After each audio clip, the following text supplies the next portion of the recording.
कोई भी सपना साकार करने के लिए सबसे जरूरी है सही कोच का होना। चुनिए Yogendra Sahu classes first rank को और करे अपने CG व्यापम CGPSC का सपना साकार। Download the app now. नमस्कार, जय जोहार। क्या आप भी गवर्नमेंट एग्जाम्स की तैयारी करना चाहते हैं? क्या आप भी मेमोरी टेक्निक्स और ट्रिक्स के जरिए बहुत ही कम समय में स्मार्ट स्टडी करना चाहते हैं? क्या आप चाहते हैं कि CG व्यापम टॉपर आपको पढ़ाए?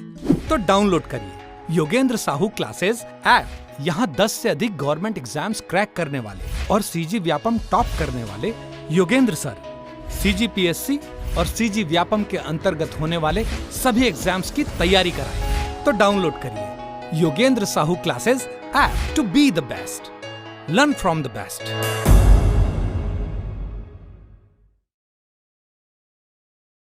पंड्या, पटेल और गौटिया बताओ।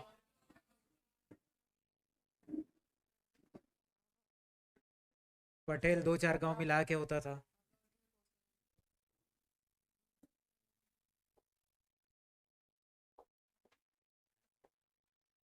आगे का नहीं है क्या?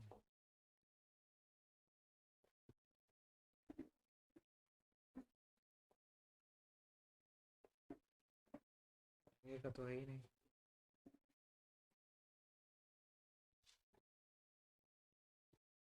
आगे नीचे है।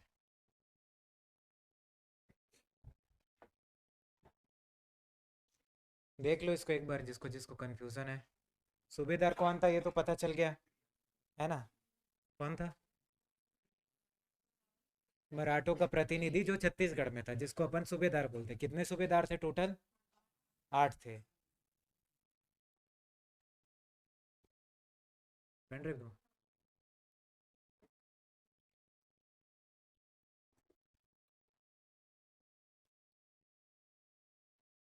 ठीक है, कौन बताएगा नाम आटो का?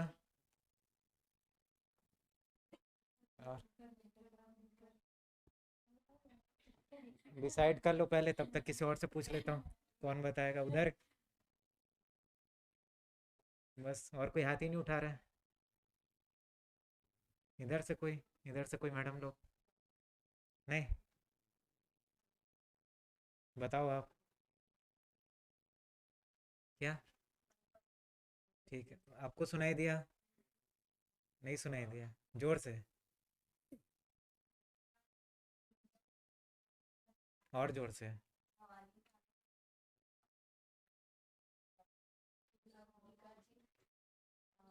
भवानी कालू के बाद कौन है?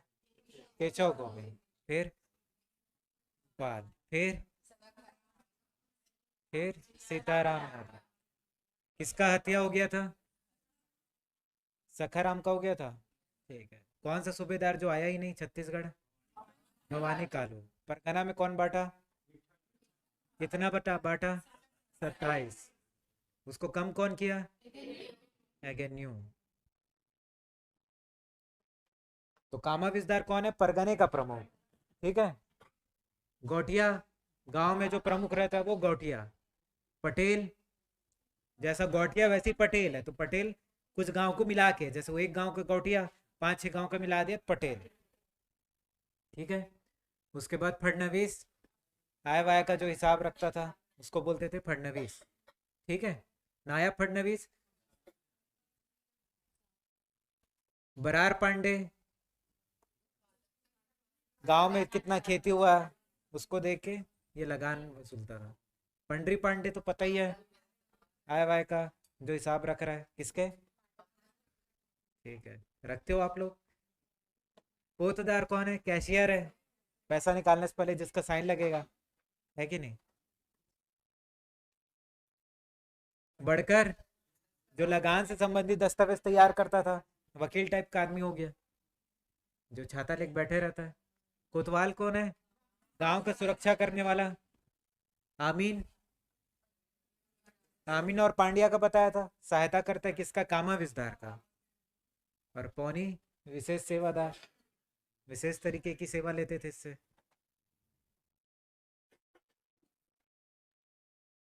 क्यों?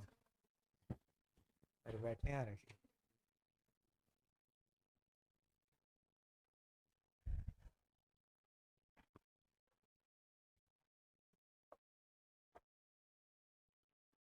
और बताओ बिम्बाजी भोसले कौन कौन सी जमींदारी में क्या क्या किया? बिम्बाजी भोसले का कांकेर में, हाँ क्या किया कांकेर में? 500 घुड़सवार का मदद लेता था, पैसा नहीं लेता था, और सबसे ज्यादा टकोली लेता था। मरा कहाँ पर? नहरा में। कहाँ वाले जल समाधि ले लिए? धंधा वाले। ठीक है। और एक और आता है कोरबा, कोरबा जमींदारी भी था ना, तो कोरबा जमींदारी को जब्त कर लेता है ये। ठीक है, क्योंकि वहां का जो जमींदार रहता है वो इधर उधर आक्रमण करते रहता है, आक्रमण करते रहता है, तो जमींदारी को जब्त कर लेता है। तो कोरबा वाले में लिख लेना जब्त, जब्त किया था।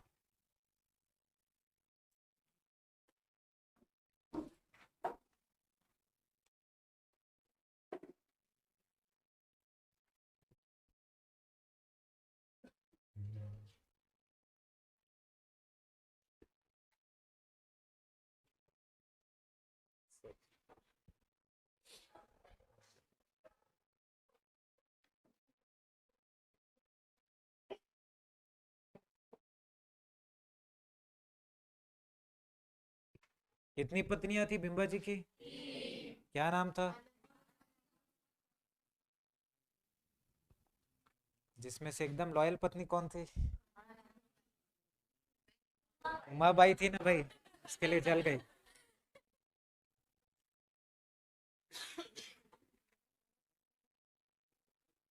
ठीक हो गया।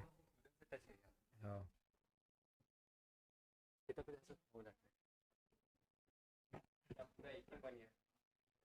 इसी में ऐड कर देना था ना। इसमें कितना पेज है? अच्छा।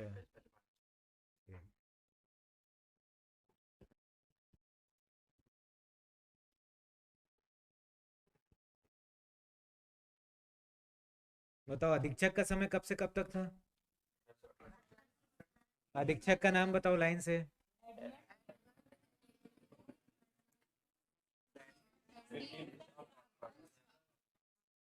क्या? किसका पापा? क्राफर्ड। इंग्लिश कैलेंडर किसके टाइम में आता है? सरकारी कामकाज का भाषा। रतनपुर से रायपुर परिवर्तन, राजधानी न्यू। डोंगरगढ़ का विद्रोह होता है किसके टाइम में? एडमंड के टाइम में।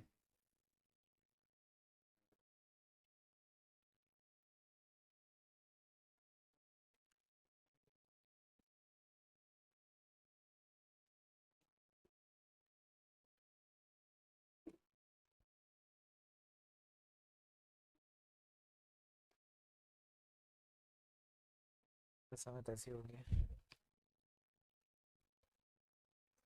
कैसे ही रुक गया।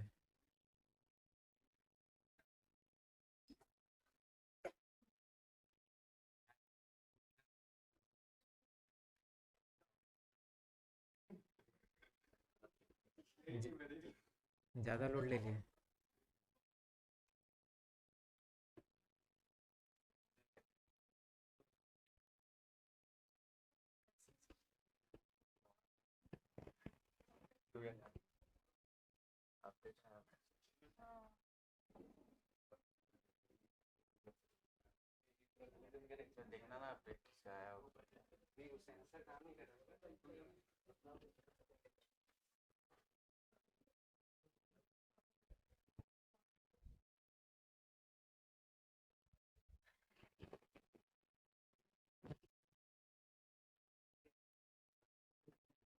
ऐसे ही होते रहेगा।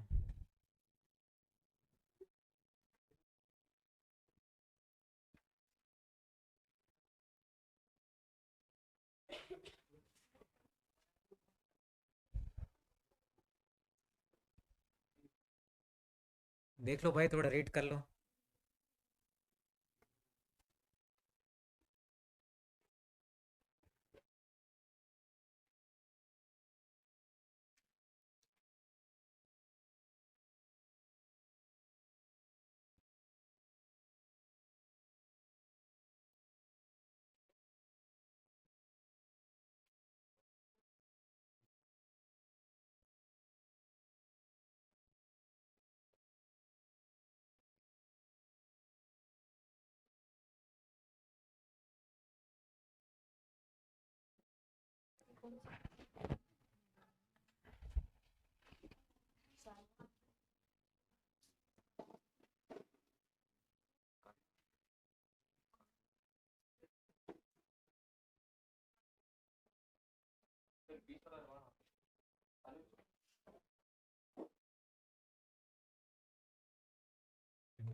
ठीक है, ये तो हो गया था ना, याद हो गया सबको?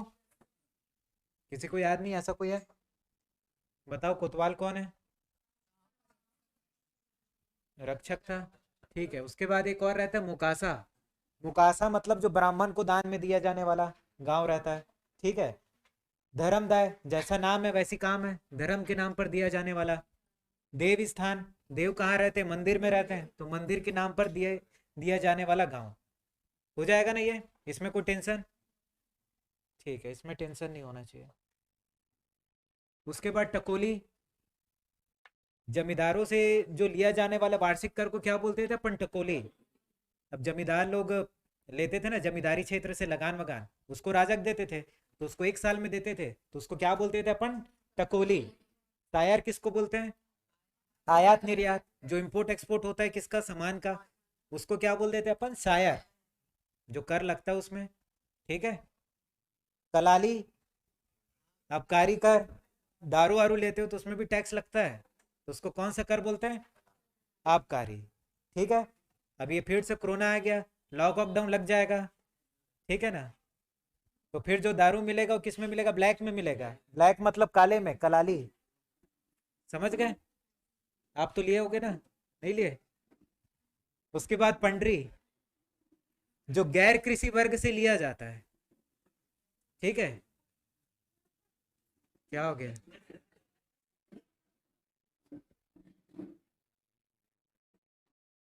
लेने जाना है क्या?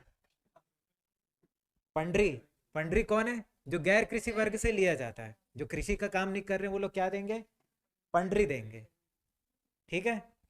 उसके बाद सेवई, जो छोटा मोटा कर होता है, जो अपन ट्रैफिक पुलिस के सामने पकड़ा जाते देना पड़ता है उससे, तो वो सब क्या हो जाएगा? छोटा मोटा कर, सेवई हो गया। जमींदारी कर, अब ये जमींदारी कर क्या है?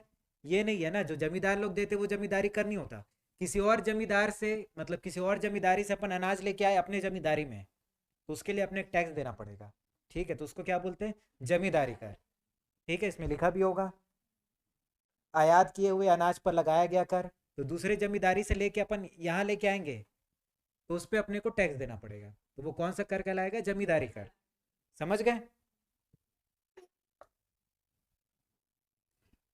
अब उसके बाद क्या होगा? छत्तीसगढ़ में अब प्रत्यक्ष ब्रिटिश शासन चालू हो गया। पहली बार शासन कब चालू हुआ था? 1818 से लेके 1830 में। कौन करता था? अधीक्षक करते थे। तो कुल कितने अधीक्षक हुए थे? 6 अधीक्षक हुए थे। ठीक है। अब उसके बाद फिर रघुजी तृतीय आ जाता है, उसका शासन चलता है। उसके बाद प्रत्यक्ष ब्रिटिश शासन चलेगा 1854 से लेके देश के आजाद होने तक। ठीक है। तो अंग्रेज क्या करते हैं? क्या करते हैं अंग्रेज?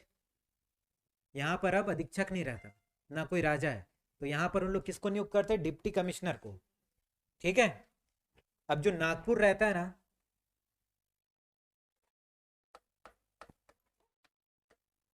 दिख रहा है? नहीं दिख रहा है?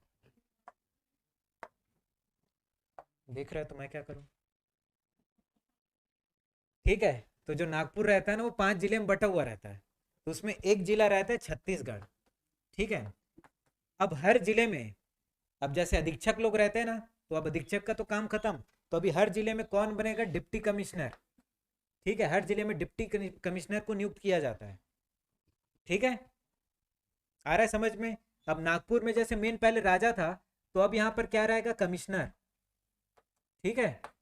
तो उस टाइम में कमिश्नर रहता है जिसका नाम है मैंसल। आ रहा है समझ में? 1854 के टाइम में, तो वहां पर नागपुर में राजा नहीं, अब कौन है? कमिश्नर, जिसका नाम है मैंसल। और छत्तीसगढ़ और बाकी 2-4 और राज्य रहते हैं, तो छत्तीसगढ़ में कौन रहता है? Deputy commissioner. ठीक है। डिप्टी कमिश्नर का मदद करने के लिए असिस्टेंट डिप्टी कमिश्नर। ठीक है। 2 असिस्टेंट डिप्टी कमिश्नर को नियुक्त किया जाता है, एक रायपुर में और एक बिलासपुर में। ठीक है, समझ आ रहा है सबको? अब ये नागपुर को हड़प लिया गया था ना, क्योंकि रघुजी तृतीय का तो कोई बेटा नहीं था, और डलहौजी आता है उसका क्या नीति चलता है, जिसका खुद का बेटा नहीं होगा उसको उस जगह का अपन हड़प लेंगे। तो नागपुर भी उसी तरीके से अंग्रेजों के उसमें आ जाता है। इतना समझ गए। अब छत्तीसगढ़ में कौन है डिप्टी कमिश्नर? डिप्टी कमिश्नर का नाम क्या है? Charles Elliot. लिखा है क्या? लिखा होगा, ठीक है। रायपुर में कौन रहता है? मुहिबुल उल हसन। ये क्या रहता है? सहायक deputy commissioner, assistant deputy commissioner. और बिलासपुर में रहता है गोपाल राव, जो जिलेदार में अंतिम जिलेदार था ना, उसी को ही सहायक डिप्टी कमिश्नर बना दिया। कहाँ का? तो बिलासपुर का। और रायपुर का कौन है? मोहिबुल। ठीक है, नाम लेने आ रहा है ना, ले लो। ठीक है, यहां भी वही लिखा है जो जो बताया हूं। 1861 में जिलेदारी व्यवस्था चालू होती है, जिसके तहत छत्तीसगढ़ को भी जिला बना दिया जाता है। 1862 में मध्य प्रांत बनता है, ठीक है। और उस मध्य प्रांत का एक संभाग किसको बनाते हैं? छत्तीसगढ़ को। तो छत्तीसगढ़ जो है ना, पहले जिला बनता है, उसके बाद संभाग बनता है। तो ये मत सोचना संभाग बड़ा होता है पहले संभाग बन गया उसके बाद जिला बना, ऐसा नहीं होता। ठीक है, समझ आया ना कि नहीं आया? उसके बाद तहसीलों का गठन होता है, कब? 1854 के टाइम में होता है, ठीक है। अब ये ईयर वाला ना थोड़ा ध्यान से याद रखना। 1854 में क्या बनता है? तहसील बनता है। अब थोड़ा राजपाट संभालने के लिए उसको छोटे छोटे में बांट देंगे तो ज्यादा अच्छे से हो पाएगा ना, ज्यादा अच्छे से राजपाट को संभाल लेंगे। तो 1854 में कितना तहसील बनता है? 3। अभी भी तहसील चलता है। तो 3 तहसील क्या? रायपुर, रतनपुर और धमतरी। इतना याद रहेगा, ठीक है। 1857 में 2 तहसील और बना दिया जाता है। वो 2 तहसील कौन है? नवागढ़ और धमधा। बाद में धमधा को हटा के दुर्ग तहसील बना देते हैं। क्लियर है? क्योंकि दुर्ग रायपुर से थोड़ा आसपास पड़ जाता है बोल के दुर्ग को बना देते हैं, धमधा को हटा देते हैं। क्लियर है? तो 1854 में कितना तहसील? 3 तहसील। अंग्रेज आते ही समझो, अंग्रेज आते ही तहसील बना दिए।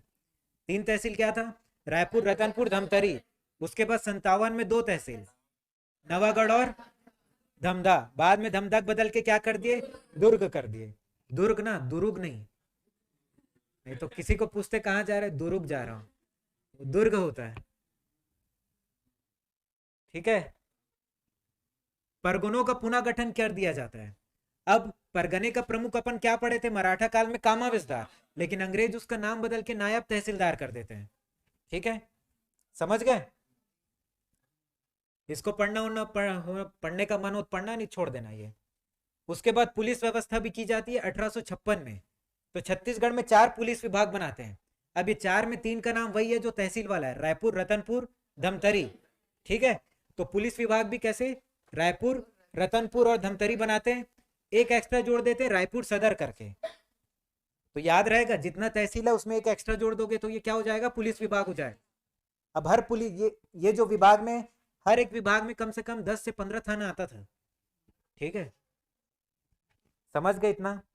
उसके बाद 1858 में पंजाब पुलिस का मैनुअल छत्तीसगढ़ में लागू कर दिया गया।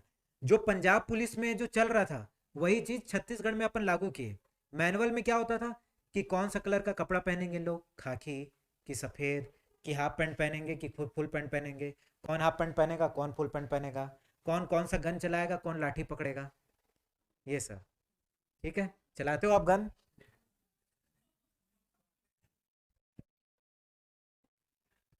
ठीक है, अभी कोई नहीं चलाएगा। उसके बाद 1862 में पुलिस व्यवस्था में थोड़ा सुधार किया जाता है और पुलिस अधीक्षकों की नियुक्ति की जाती है। सिपाही को अपन क्या बोलते थे? बरकंदाज, ठीक है। केंद्रीय जेल का निर्माण हुआ रायपुर में। ये बिलासपुर का दिया ना, रायपुर का तो 1855 है, ठीक है। 1855 नहीं, 54 है शायद, देख लेना। 1854 है शायद। रायपुर में सेंट्रल जेल का जो निर्माण हुआ है, ठीक है। उसके बाद ये देखो मध्य प्रांत कब बना? 1861 में बना। इसको याद रखना, जैसे छत्तीसगढ़ 1 नवंबर को बना, 2 नवंबर को मध्य प्रांत बना। मध्य प्रांत में 3 जिले आते थे, एमपी, सीजी और महाराष्ट्र, ठीक है। जिसमें सीजी के 3 जिले कौन से हैं? संबलपुर, बिलासपुर और रायपुर।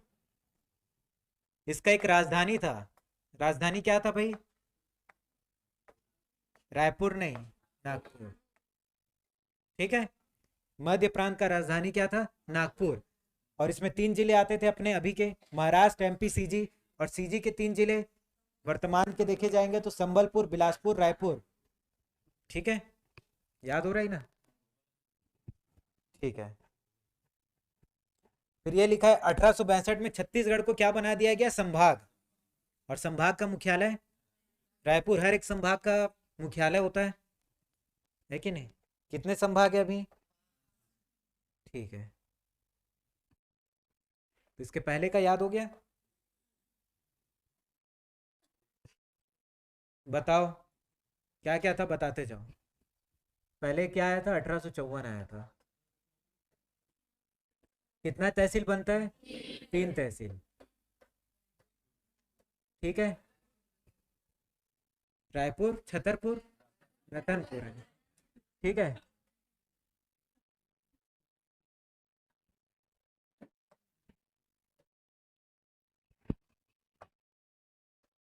ठीक है। तो रायपुर, रतनपुर और छतरपुर, धमतरी। ठीक है, ये 3 तहसील बनता है। उसी के बाद सेंट्रल जेल भी बनता है। ठीक है, सेंट्रल जेल बनता है। उसके बाद ब्रिटिश कॉइन भी चलाया जाता है, तो वो 1855 में होता है करीब। क्या हो गया?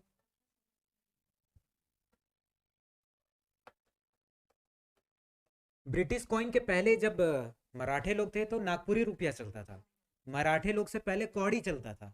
ठीक है, कौड़ी चला, फिर नागपुरी रुपया आया। उसके बाद क्या चलने लग गया? ब्रिटिश कॉइन चलने लग गया। तो ये कब चालू होता है? 1855 में।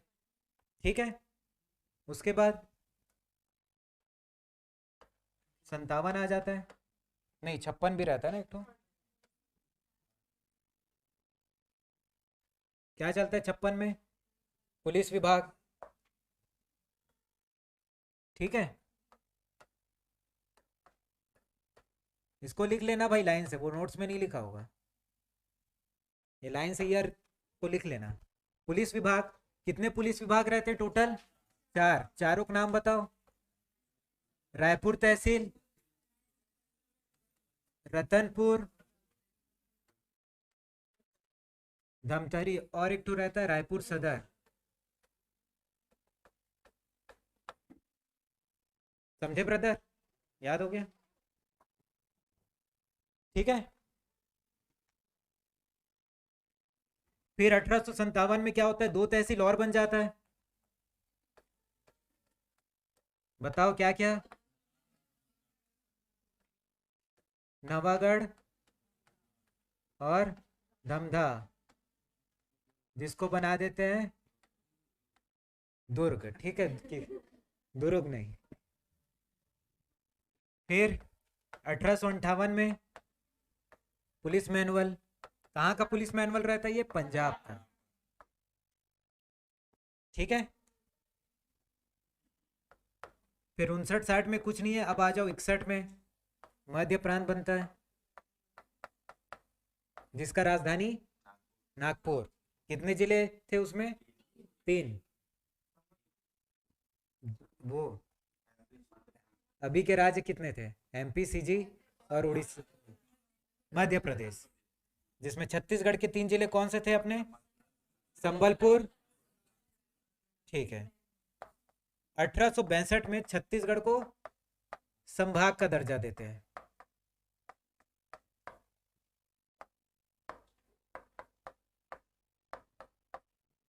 ठीक है, दिख रहा है अब? तो थोड़ा ऐसे लिख के इसको याद रख लेना। नहीं लिखना है? फोटो खींचना है? ठीक, फोटो भी खींच सकते हो।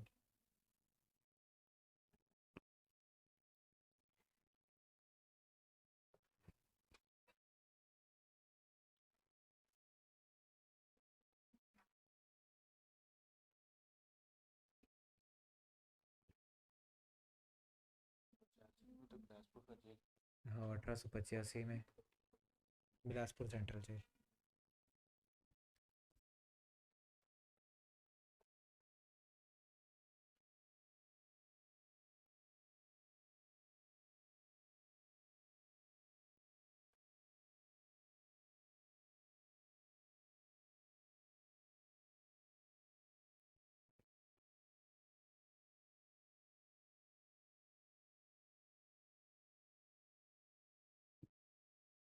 ठीक है, लिख लिए इतना,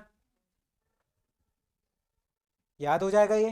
तो ऐसा समझना कि जैसे ही इलियट आया तो 3 तहसील बना दिया। अब उसको आया है तो अच्छे से राजपाट उसको करना है ना, अच्छे से संभालना है। तो संभालने के लिए जैसे ही आया, अब 54 से चालू हुआ है ना, तो 54 में ही 3 तहसील बना दिया। क्या क्या? रायपुर, रतनपुर, धमतरी। ठीक है। अब रायपुर एक मतलब मेन एक सेंटर वाला जगह हो गया, तो लोग विद्रोह भी करेंगे, तो उनको जेल में डालने के लिए सेंट्रल जेल बनाया, 54 में ही बनाया। ठीक है। अब कोई जेल में चले जाता है तो उसको छुड़ाने के लिए पैसा भी देना पड़ता है, तो 1855 थोड़ा ब्रिटिश कॉइन लेके आया गया। किसी को छुड़ाना है तो ब्रिटिश कॉइन दे दो। आ रहा है समझ में? अब वो पैसा देना है तो कहाँ देना है? थाने वाने में देना है, लेकिन थाना तो बना नहीं है, तो 56 में थाना बना दिए। ठीक है। कितना? 4 पुलिस विभाग। रायपुर, ये 3 आ जाएगा, उसमें एक और रायपुर ऐड कर देना, रायपुर सदर। ठीक है। फिर अब 57 में देखे कि यार जितना तो तहसील था उतना इन लोग थाना बना लिए, मैं 2 एक्स्ट्रा और बना देता हूँ। तो 57 में 2 और बना दिए, नवागढ़, धमदर, जिसको बाद में दुर्ग कर दिए। ठीक है। आ रहा है समझ में? उसके बाद 1858 में क्या? पुलिस मैनुअल लाए, 2 नया और बन गया है, तो पुलिस लोग और अपना काम धाम संभालने के लिए एक और लेके आ गए। याद रहेगा इतना? पक्का? ठीक है, देख लो, पूछता हूँ फिर।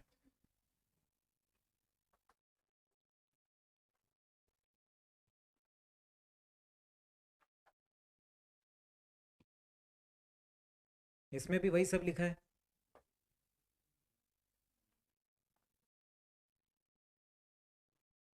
उधर सबको याद है? नहीं है? इधर भी है 1-2 चेयर, बैठना चाहो तो बैठ सकते हो।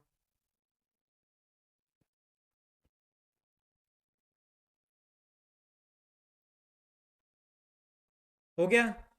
बताओ 3 तहसील कब बना था? बताओ सर।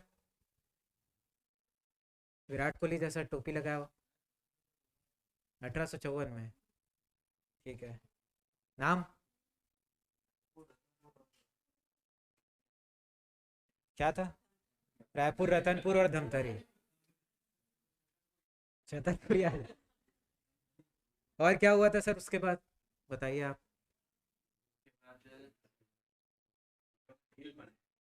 किसका? सेंट्रल जेल कहाँ पर? रायपुर में। कब? 54 में ही बनाए थे। ठीक है। बताओ सर आप, 55 में क्या हुआ? ब्रिटिश कॉइन आया कि चलाया गया? ठीक है। उसके बाद 56 में बताओ आप। 2 और जिला बना कि क्या बना? ठीक है। वो 2 1856 में बना, क्या बना? 56 में तहसील नहीं बना, 4 पुलिस विभाग बना है। चारों का नाम बताओ सर आप। ठीक है। और 57 में क्या हुआ बताइए आप। कौन दोस्त बना? 2 तहसील बना। ठीक है। क्या है 2 तहसील, नाम बताइए। ठीक है। ठीक है। 58 में क्या हुआ मैडम? लिख रहे हो आप? 1858 में? सॉरी सर, नहीं बना। वो जो पंजाब वाले पुलिस, पंजाब वाले को यहाँ लाया गया, नहीं पुलिस पुलिस मैनुअल लाया गया। ठीक है। अब आप बताइए 1861 में क्या हुआ? मध्य प्रांत। क्या मध्य प्रांत? नागपुर मिला के। आप बताइए मैडम, क्या बना मिला के? मध्य प्रांत क्या मिला के बना?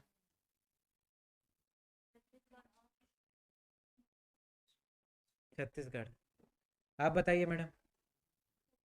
मध्य प्रदेश और महाराष्ट्र। ठीक है। उसका राजधानी क्या था? नागपुर था कि रतनपुर था? नागपुर था। ठीक है। छत्तीसगढ़ के उसमें 3 जिले आप। ठीक है, सही है। तो आगे बढ़े। उसके बाद 1905 में बंगाल विभाजन होता है, पता ही होगा। गवर्नर कौन था, याद है किसी को? करजन था। ठीक है। तो ऐसा समझ लेना, कर्जा लेके विभाजन किया है, पैसा वैसा नहीं था विभाजन करने का, कर्जा लेना पड़ गया। तो 1905 में बंगाल विभाजन होता है। तो छत्तीसगढ़ में कुछ जिले शामिल किए जाते हैं और कुछ जो छत्तीसगढ़ में रहते हैं उसको बंगाल में भेज दिया जाता है। ठीक है, तो ये क्या शामिल होता है वो अपने को ज्यादा याद रखना है। ठीक है, क्या शामिल होता है? कोरिया, चांग बखार, उदयपुर, सरगुजा और जसपुर। कहा सोच गए?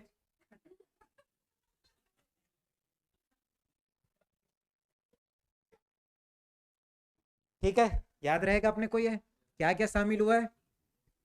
कोरिया, चांद बखार, उदयपुर, सरगुजा। ठीक है, अब इसको याद रखना है तो ऐसे याद रख लेना, क च और आ। तो ये क्या हो जाएगा? कच्चा। कच्चा के आगे लिख लेना इधर बादाम।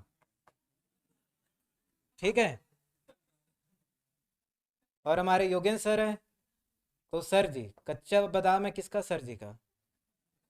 मेरा नाम नहीं, उनका लेना। ठीक है, याद रहेगा अपने आप को, क्योंकि छत्तीसगढ़ में ज्यादा चल रहा है कच्चा बादाम। अलग कौन कौन हुआ है? पटना, सोनपुर, रायखोल, बामरा, कालाहांडी। तो ये अजीब अजीब नाम जो दिख रहा है समझ लेना दूसरे जगह का होगा। संबलपुर पहले आया था। ये जब एगेन्यू था ना उस टाइम आया था संबलपुर। हाँ, संबलपुर हट गया था, उसके पहले जब एगेन्यू के टाइम में उसको फिर से जोड़ा गया था। ये याद रहेगा आपको? ये याद है ना? भूलोगे तो नहीं? ठीक है सर, सबको याद है?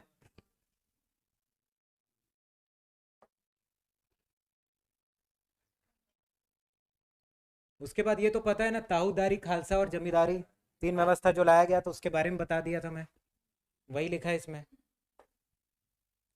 ठीक है, उसके बाद बिलासपुर में भू राजस्व की व्यवस्था, बंदोबस्त व्यवस्था, भाई जो लगान लेने का जो तरीका रहता था उसी को बंदोबस्त व्यवस्था बोल देते थे। तो 1868 में एक जिस्म नाम का आदमी था वो लाया था, और 1880 में आई.एस. बेरी के द्वारा।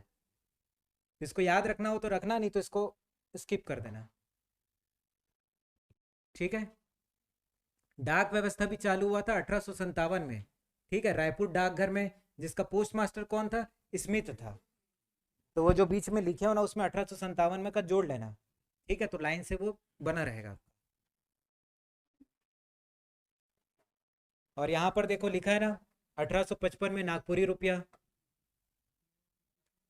जिसमें महारानी विक्टोरिया का फोटो लगे रहता था। तो ये 57 और ये 57 वाले को बीच में लिख लेना, रायपुर डाकघर जो बीच में बताया नहीं था, ऐसा लिखे थे लाइन से।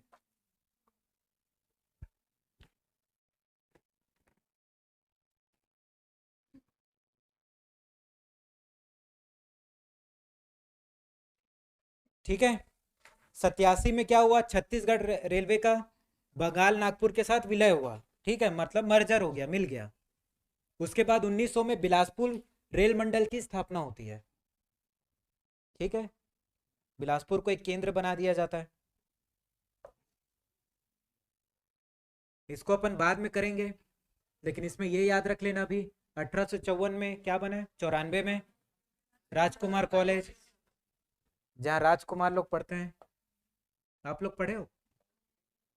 आप लोग आम इंसान हो, खूबसूरत वाले।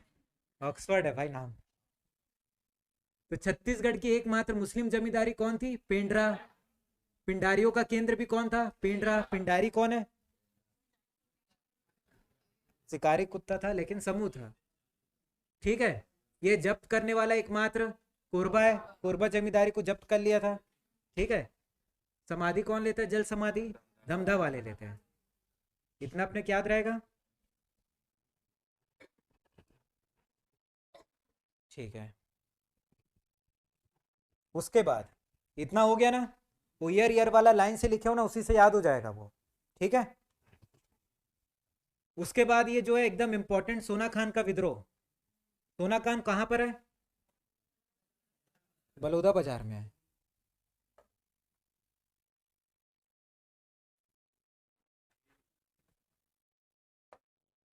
ठीक है, अब सोना खान का विद्रोह पढ़ रहे हैं, ठीक है। सोना खान में विद्रोह हुआ था, इस कारण नाम बोलते हैं सोना खान का विद्रोह। 1856 में हुआ था और सोना खान कहाँ पर है? बलौदा बाजार में, ठीक है। तो सोना खान का एक जमींदार रहता है, ठीक है, जिसका नाम क्या रहता है? वीर नारायण। ये जो नाम नाम लिखूंगा ना उसको याद रखना, ठीक है। तो मेन जो कहानी का जो हीरो है कौन है? वीर नारायण है, हीरोइन कोई नहीं है इसमें, ठीक है। वीर नारायण कहाँ का जमींदार है? सोना खान का, ठीक है। इसका जन्म कब हुआ था? कभी कभी जन्म भी पूछ लेता है भाई। 1795 में हुआ था, ठीक है। जमींदार कब बना था? तो 1830 में बना था। कौन जमींदार बना? वीर नारायण। तो इसके पहले कौन रहा होगा जमींदार सोना खान का? इसका पिता राम राय, राम राय या राम साय, जो बोलना है बोलते रहो, ठीक है। पिता कौन था? राम राय। ये कौन था? ये भी सोना खान का जमींदार था, वीर नारायण के पहले, ठीक है। उसके बाद इसके चाचा, चाचा का नाम था महाराज साय। ये कहाँ का जमींदार था? देवरी का, ठीक है।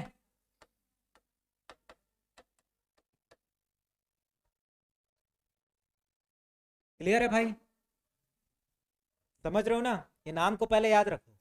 जमींदार कौन था? वीर नारायण सिंह। उसके पिताजी कौन थे? राम राय। चाचा जी महाराज साहब। इसका जन्म हुआ था 1795 में, जमींदार बना 1830 में। तो कौन कितने उम्र में बना जमींदार? 35 साल की उम्र में। अब इसका एक बेटा था, किसका बेटा था? वीर नारायण सिंह का। गोविंद नाम रहता उसका, ठीक है।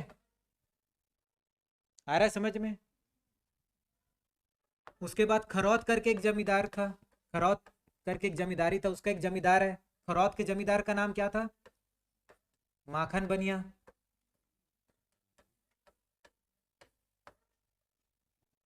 ठीक है। खरौत का जमींदार कौन है? माखन बनिया। खरौत कौन से जिले में आता है? जांजगीर चांपा में, ठीक है। तो क्या था? जमींदार था वीर नारायण सिंह, पिता का नाम राम राय, चाचा का नाम महाराज साहब, बेटे का नाम, और ये खरौत का जो जमींदार था उसका नाम था माखन बनिया। क्लियर है? उसके बाद डिप्टी कमिश्नर कौन था? 1856 बोल रहा हूं तो सोना खान का विद्रोह 1856 में हुआ है। उस टाइम कौन रहेगा? इलियट, ठीक है। आ रहा है समझ में? उस टाइम एक लेफ्टिनेंट रहता है जो वीर नारायण सिंह को पकड़ने जाता है, उसका नाम रहता है स्मिथ।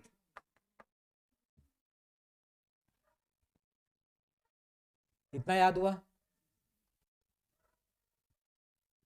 देख लिया नाम? एक बार रीड कर लो।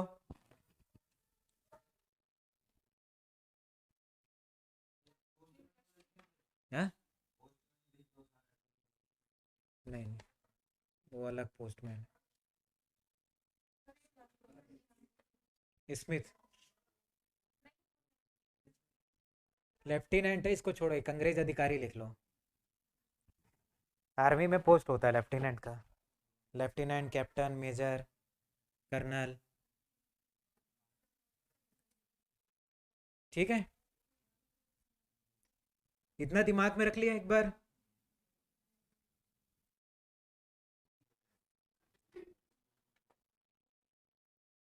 लिख लेते कि क्या? हो गया ना? यहाँ भी आएगा तो देखना। अब होता क्या है कि सोना खान जमींदारी एक अच्छा जमींदारी रहता है, ठीक है। वहाँ दुनियादारी किसी चीज़ का कमी नहीं रहता। अब ये राम राय जो बनता है वो सोना खान का बन जाता है। तो इसका जो भाई रहता है वो इससे थोड़ा चिढ़ जाता है कि ये सोना खान का बन गया, मैं देवरी का बन गया बोल के। सोना खान अच्छा जगह रहता है तो यहाँ का बनना चाहता है। तो ये दोनों के बीच में समझ लेना विवाद है कि नहीं? भाई भाई लोग के बीच में विवाद हो जाता है। आपका भी होगा आपके भाई के साथ, है ना, या बहन के साथ, ठीक है। तो ये दोनों के बीच में विवाद रहता है, समझो। आ रहा है समझ में? उसके बाद जब 1856 का टाइम आता है तो उस टाइम सोना खान में बहुत अकाल पड़ जाता है, अकाल पड़ जाता है, भूखमरी हो जाता है, खाने पीने के लिए नहीं रहता। तो वीर नारायण सिंह उस टाइम जमींदार बन चुका है, क्योंकि 1830 में जमींदार बना ना, ठीक है। अब अकाल पड़ गया तो लोग वीर नारायण सिंह के पास आते हैं कि भैया खाने पीने के लिए नहीं है, कुछ करो। तो अपना जो गोदाम रहता है वहां से सारे अनाज को खाली कर देता है लोगों को देने के लिए। लेकिन लोगों का जनसंख्या इतना ज़्यादा रहता है कि वो अनाज भी कम पड़ने लगता है। आ रहा है समझ में? कम पड़ता है तो अब ये क्या करता है, लेटर लिखता है। किसको? इलियट को लेटर लिखता है। लेटर में बताता है कि यहाँ पर अकाल पड़ गया है, खाने पीने की चीज़ें कम हो गई है, तो आप कुछ व्यवस्था कराइए बोल के। लेकिन वो लेटर का जवाब नहीं देता। उसके बाद और लेटर ट्राई करता है तो एक बार क्या बोल देता है, अगर भारतीय मरते तो मरे, मौत तो कुत्तों को भी आती है। ठीक है, ऐसा करके बोल देता है। टेंशन में क्यों आ गए? आपको नहीं बोला भाई, वो उस टाइम के लोगों को बोला है। उसके बाद क्या होता है, अब ये जाता है बाकी जमींदारी लोग से मदद मांगने जाता है। कौन? वीर नारायण सिंह, कि भैया हमारे अनाज की कमी हो गई, आप थोड़ा इंतजाम करो।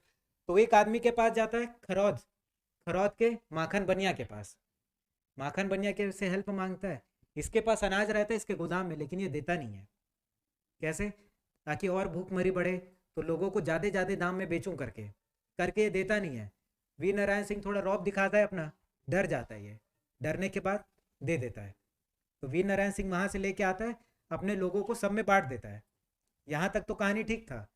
उसके बाद ये क्या करता है, लेटर लिख देता है। किसको? इलियट को। बताता है कि यार मेरे गोदाम से इन लोग लूट लिए, जबकि लूटा नहीं गया था, लूट लिए, मेरे को मारे पीटे अलग, है कि नहीं, माँ वाँ का कसम अलग दे दिए, नहीं देगा तो ये डर जाता है कि नहीं। अब ये किसको भेज दिया लेटर? इलियट को। अब इलियट को आया गुस्सा, तो वो किसको भेजता है? वीर नारायण सिंह को पकड़ने स्मिथ को।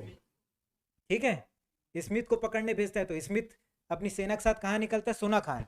तो चलो किसको पकड़ने? वीर नारायण सिंह को पकड़ने। जब जाता है पकड़ने, तब वीर नारायण सिंह सोना खान में नहीं रहता, वो जगन्नाथ की यात्रा में गया रहता है। ठीक है, तो वीर नारायण सिंह को कहाँ पर पकड़ते? संबलपुर में। ठीक है, संबलपुर में पकड़ते हैं। क्लियर है? कौन से तारीख को पकड़ते हैं? तो 24 अक्टूबर को पकड़ते हैं। 24 अक्टूबर 1956 को पकड़ते हैं। ठीक है, 1856। टेस्ट ले रहा था मैं कि आपको पता है कि नहीं। ठीक है, तो 1856, 24 अक्टूबर 1856 को पहली बार वीर नारायण सिंह को पकड़ लिया जाता है। ठीक है, तो वो पहली बार याद रखना, पहली बार को पूछता है। ठीक है, आ रहा है समझ में? 24 अक्टूबर को 1856 में इसको पहली बार पकड़ लिया जाता है। कहाँ से? संबलपुर से। अब पकड़ के इसको कहाँ लाएंगे? रायपुर के जेल में। ठीक है, रायपुर के जेल में लाया जाता है पकड़ के। उसके बाद वीर नारायण सिंह के साथ और 2-3 कैदी रहते हैं। 3 लोग मिलकर प्लान बनाते हैं कि यहाँ से अपने को भागना पड़ेगा। तो जेल के अंदर से ही सुरंग खोद देते हैं। ठीक है, सुरंग खोद के वीर नारायण सिंह अपने साथी 2-3 साथी के साथ बाहर निकल के कहाँ जाएगा? सोना खान जाएगा, है कि नहीं। सोना खान जाता है, वहां पर अपनी एक सेना बनाता है। अब वीर नारायण सिंह को पता था मैं तो चले गया, मेरे पीछे इन लोग भी आएंगे मेरे को पकड़ने। तो ये क्या करता है, पहले से जाके अपना सेना बना लेता है। अब सेना बनाता है, उसमें कोई लोग तीरंदाजी अच्छा कर लेते हैं, कोई बम गोला अच्छा फेंक लेते हैं। ऐसा अपना सेना बना के एकदम प्रिपेयर रहता है। कौन? वीर नारायण सिंह। अब ये जेल से भागता कब है? 28 अगस्त को भागता है। ठीक है, आ रहा है समझ में? तो कुल मिला के 10 महीना रहता है जेल में। सुरंग बनाने में टाइम लगेगा ना, हाथ से खुदे होनेंगे तो, इसीलिए। ठीक है, तो इतना टाइम लगता है। अब ये कहाँ आ गए? सोना खान आ गए। सोना खान आके अपना आर्मी बना लिया। उसके बाद अब स्मिथ को पता चलेगा कि यार ये वीर नारायण सिंह तो भाग गया है, अब वीर नारायण सिंह को पकड़ने निकलेगा कि नहीं। तो अपना 40-50 लोग का सेना लेके जाता है किसको? वीर नारायण सिंह को पकड़ने। कहाँ पर जाता है? सोना खान। लेकिन कुछ मुखबिरी लोग स्मिथ को बता देते हैं कि भैया तू तो आ रहा है, वो पहले से घात लगा के बैठा है। ऐसा करके कुछ मुखबिरी लोग स्मिथ को अलर्ट कर देते हैं कि तू जा मत, ऐसा बोल के। उसके बाद वीर नारायण सिंह सोचता है कि यार जिस रास्ते में घात लगा के बैठे उस रास्ते में नहीं जाता, मैं किसी और रास्ते से जाता हूँ। ठीक है, अब किसी और रास्ता, उसको रास्ता भी नहीं पता रहता, क्योंकि वहां पर जंगल है, झाड़ी है, सिर्फ वहीं के लोग ही अच्छे से जान पाएंगे ना उस जगह का रास्ता। कोई बाहर का आदमी, कोई अंग्रेज तो नहीं जान पाएगा। तो इसका मदद करने कौन आता है? इसका ये महाराज साहब, वी नारायण सिंह का चाचा। ठीक है, तो वी नारायण सिंह का चाचा उसका हेल्प करता है, किसका? स्मिथ का, कि मैं तेरे को रास्ता दिखाएगा, चल, ऐसा बोल के तो उसको रास्ता दिखाता है। और इन लोग एंटर करते कहाँ पर? आसपास के जमींदारी से भी हेल्प लेता है कौन? स्मिथ। और अपना खुद का बड़ा सेना बना लेता है। इसका 50 सेना रहता है, 50 लोग का। अब 500-600 का सेना बना के कहाँ एंटर करते हैं इन लोग? सोना खान में। अब सोना खान में कब एंट्री मारता है? तो 1 दिसंबर को, 1 दिसंबर 1857 को सोना खान के अंदर जाता है कौन? स्मिथ। ठीक है, स्मिथ जाता है, देखता है वहाँ बहुत सारे लोग रहते ही नहीं है, खाली रहता है गांव। आ रहा है समझ में? खाली रहता है। खाली रहने के बाद वी नारायण ये क्या करता है स्मिथ? अब वी नारायण सिंह को बोलता है कि तू जहाँ भी छुपा है वापस आ जा, सरेंडर कर दे, अपन तेरे कुछ नहीं करेंगे। ऐसा पिक्चर वाला डायलॉग। वो नहीं करता सरेंडर, तो वहाँ के जो घर रहते हैं वहाँ को आग लगाते रहता है। कोई आदमी दिख गया तो आदमी भी आग लगाते रहता है। ये कौन? स्मिथ। ताकि आग लगाऊंगा तो वी नारायण सिंह डरेगा, अपने लोगों को बचाने के लिए तो आएगा ना बिल से बाहर, ऐसा करके। तो उसके बाद वी नारायण सिंह वापस आ जाता है, किसी आदमी को जलाते रहते वापस आ जाता है, रुको उसको कुछ मत करो, आ रहा हूँ मैं सरेंडर करने। ठीक है, जो करना है मेरे साथ करो, बाकी लोगों के साथ कुछ नहीं करेगा कोई। ठीक है, तो फिर 2 दिसंबर को वी नारायण सिंह कर देता है सरेंडर। ठीक है, अब इसको लेके कहाँ जाते हैं? रायपुर जेल। सेंट्रल जेल बनाया किस लिए बनाया? वी नारायण सिंह को रखने के लिए बनाया। तो वी नारायण सिंह को लेके जाते हैं कहाँ पर? सेंट्रल जेल में। अच्छा है, जाना है? ठीक है, नहीं जाना है? अच्छा बना है तो जाना चाहिए ना। ठीक है, उसके बाद इसको जेल लेके जाया जाता है। 5 तारीख को इसको इलियट के सामने पेश किया जाता है। किसके सामने? 5 तारीख को इलियट के सामने पेश किया जाता है। किसको? वी नारायण सिंह को। वी नारायण सिंह बोलता है स्मिथ इसको तो फांसी ही होगा, ऐसा बोल के। ठीक है, तो वी नारायण सिंह की फांसी कब होती है? 10 दिसंबर को। अब इसको रायपुर जेल से हाथ इसका बांध देते हैं और इसको घिसटाते हुए रायपुर जेल से जय स्तंभ चौक तक घिसटाते हुए इसको लेके जाते हैं। आ रहा है समझ में? जैसे करण अर्जुन में शाहरुख सलमान को घिसटाया जा रहा था घोड़े के पीछे बांध के, वैसे ही इनको भी घिसटाते हुए लेके जाते हैं रायपुर जेल से। कहाँ पर? जय स्तंभ चौक में। तो जब जय स्तंभ चौक पहुंचते हैं वी नारायण सिंह तभी मर जा रहा था, क्योंकि घिसटाते वगैरह जाते ही तो उसका पूरा घुटना उठना सब छिला जाता है, सारे हड्डी वड्डी सब बाहर आ जा रहते हैं, तो बेचारा मर जाता है। इधर वी नारायण सिंह मर गया, आपको हंसी आ रही है? ठीक है, तो लेके जाते हैं तो जय स्तंभ ले जाते ही उनकी मृत्यु हो जाती है। उसके बाद भी अंग्रेजों को क्या चैन नहीं मिलता, तो उसको भाई फांसी की सजा होने वाला रहता है, फिर भी वो मर गया तो भी उसको फांसी में लटकाते हैं। ठीक है, फांसी में लटका दिया जाता है। फिर भी अंग्रेजों को चैन नहीं मिलता, फांसी में लटका हुआ है, उसके बाद भी बम गोले से उड़ा देते हैं, वही तोप से उड़ा देते हैं। ठीक है, इसको वी नारायण सिंह को। उसके बाद भी अंग्रेजों को चैन नहीं मिलता। उसके बेटे को, जो उसका बेटा रहता है गोविंद, उसको भी नागपुर वाले जेल में डाल देते हैं। ठीक है, उसके बाद गोविंद को चैन नहीं मिलता, फिर गोविंद निकलता है। कहाँ से? जेल से निकलता है। जेल से निकलता है और किससे मिलता है? सुरेंद्र साय से। ठीक है, नागपुर वंश में कौन से मराठा थे? भोसला थे ना। अब ये गोविंद निकलता है जेल से, किससे मिलता है? सुरेंद्र साय से, और इसको इसके साथ मिलके काम करते रहता है। ठीक है, सुरेंद्र साय को बताता है मेरे को अपने चाचा को जाना है पकड़ने, क्योंकि वही एक मेन आदमी था जो पकड़वाया था। ठीक है, अब चाचा कौन रहता है इसका? महाराज साहब। सुरेंद्र साहब बोलता है भी है भाई वो तो तेरे चाचा है, उसके पास क्यों जाना चाहता है? तो ये क्या बोलता है, वो चाचा नहीं, वो भोसला वाला चाचा है। दिमाग खराब हो जाता है इसका, है ना।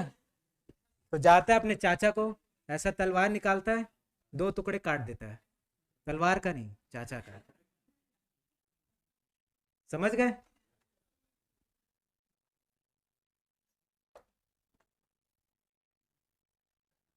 तो इसमें यही सब कहानी लिखा है। ठीक है,